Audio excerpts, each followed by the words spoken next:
हमारे ऊपर खतरा है, हमारे ऊपर खतरा है, इसलिए बढ़ाई। महादेव का जोड़ा बा, महादेव की जब तय कैले बाड़े। कल भी मिले रवि भाई से और आज भी यहाँ मिल गए रवि भाई से। हर हर महादेव और महादेव का शंखनाद संगे हुई। हमारे ऊपर खतरा है, हमारे ऊपर खतरा है, इसलिए बढ़ाई।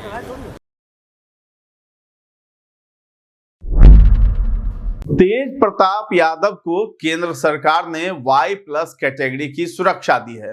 Y+ में कुल 11 कमांडो तैनात किए जाते हैं। कल गोरखपुर के बीजेपी सांसद रवि किशन के साथ पटना एयरपोर्ट पर मुस्कुराते हुए बयान भी दिया था, तो बिहार में इसे टोकन के तौर पर भी जाना जाता है। नमस्कार, आप देख रहे हैं न्यूज हाट। मैं हूं आपके साथ रितेश शर्मा। राष्ट्रीय जनता दल प्रमुख लालू प्रसाद यादव के बड़े बेटे और जनशक्ति जनता दल के संस्थापक तेज प्रताप यादव को केंद्र सरकार ने Y+ कैटेगरी की सुरक्षा प्रदान की है। गृह मंत्रालय के आदेश के बाद CRPF की सुरक्षा टीम उन्हें कवर देगी। तेज प्रताप यादव को यह सुरक्षा VIP प्रोटेक्शन लिस्ट के तहत दी गई है। बताया जा रहा है कि सुरक्षा एजेंसियों ने हाल ही में उनकी सुरक्षा को लेकर विशेष रिपोर्ट सौंपी थी, जिसके बाद ही यह फैसला लिया गया है। तो तेज प्रताप यादव हाल ही में निर्वाचन आयोग पहुंचे थे, जहां उन्होंने बताया था कि मामला दरअसल श्याम किशोर चौधरी का है। उन्हें पार्टी का सिंबल दिया गया था, लेकिन उन्होंने बिना पूछे महागठबंधन और VIP अध्यक्ष मुकेश सहनी से समर्थन ले लिया। इसी मुद्दे को लेकर वह आयोग पहुंचे थे ताकि श्याम किशोर का नामांकन रद्द कराया जा सके। तेज प्रताप ने बताया कि आयोग ने उनसे कहा है कि वो अपनी पार्टी के लेटर हेड पर लिखित शिकायत दे ताकि कार्रवाई की जा सके।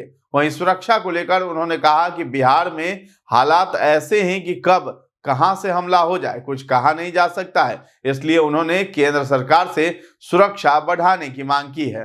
हमारे ऊपर खतरा है, हमारे ऊपर खतरा है, इसलिए बढ़ाई। धन्यवाद सर।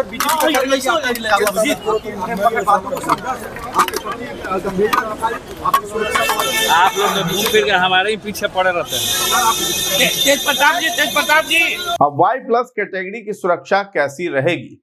इस प्रकार की सुरक्षा में आर्म्ड पुलिस के 11 कमांडो तैनात किए जाते हैं, जिसमें 5 पुलिस के स्टैटिक जवान VIP की सुरक्षा के लिए उनके घर और आसपास रहते हैं। साथ ही 6 PSO 3 शिफ्ट में सुरक्षा करते हैं। तो विधानसभा चुनाव के प्रचार के बीच पटना एयरपोर्ट पर बीजेपी सांसद रवि किशन और लालू यादव के बड़े बेटे तेज प्रताप यादव की 2 दिनों में लगातार दूसरी बार मुलाकात भी हुई है, जिसे लेकर सियासी गलियारों में हलचल मची है। इस दौरान रवि किशन को तेज प्रताप के कान में कुछ कहते हुए भी देखा गया, जिसके बाद उन्होंने हर हर महादेव का उद्घोष भी किया है। महादेव का जोड़ा बा, महादेव की जब तय कैले बाड़े। कल भी मिले रवि भाई से और आज भी यहाँ मिल गए रवि भाई से। हर हर महादेव और महादेव का शंखनाद संगे हुई। अभिनेता से राजनेता बने बीजेपी सांसद रवि किशन और RJD प्रमुख लालू प्रसाद यादव के बड़े बेटे तेज प्रताप यादव की मुलाकात हुई। यह मुलाकात सिर्फ एक इत्तेफाक नहीं थी, क्योंकि तेज प्रताप ने खुद बताया कि वे 2 दिनों में लगातार दूसरी बार मिले हैं। इस दौरान रवि किशन ने तेज प्रताप के कान में कुछ फुसफुसाया, जिसके बाद रवि किशन ने जोर से हर हर महादेव का नारा लगाया और उन्हें हर हर महादेव की जोड़ी भी करार दिया। रवि किशन ने यह भी कहा कि महादेव शंखनाद साथ में ही होगा। मीडिया के सामने आने से पहले रवि किशन को तेज प्रताप यादव के कान में झुककर कुछ कहते हुए देखा गया। हालांकि कान में क्या कहा गया ये सार्वजनिक नहीं हुआ, लेकिन इसके तुरंत बाद रवि किशन ने उत्साह के साथ हर हर महादेव का उद्घोष किया। रवि किशन ने इस मुलाकात को हर हर महादेव की जोड़ी बताते हुए कहा कि शंखनाद साथ में ही होगा, जिसने सियासी अटकलों को हवा दे दी है कि क्या वे भविष्य में किसी राजनीतिक गठबंधन की ओर इशारा कर रहे हैं। तेज प्रताप यादव ने खुद मीडिया को भी बताया कि उनकी रवि किशन से मुलाकात कल भी हुई थी और आज भी फिर से हुई है। चुनाव प्रचार की गहमा गहमी के बीच 2 अलग अलग दलों के कद्दावर नेताओं का लगातार 2 दिनों में मिलना महज संयोग नहीं माना जा रहा है। बीजेपी सांसद रवि किशन ने तेज प्रताप को भोलेनाथ का भक्त बताते हुए ये भी कहा कि बीजेपी में निस्वार्थ सेवा करने वाले भोलेनाथ के भक्तों का हमेशा स्वागत है। ये मुलाकात केवल व्यक्तिगत सद्भावना तक सीमित नहीं थी, बल्कि इसके पीछे राजनीतिक संभावनाएं भी तलाशी जा रही हैं।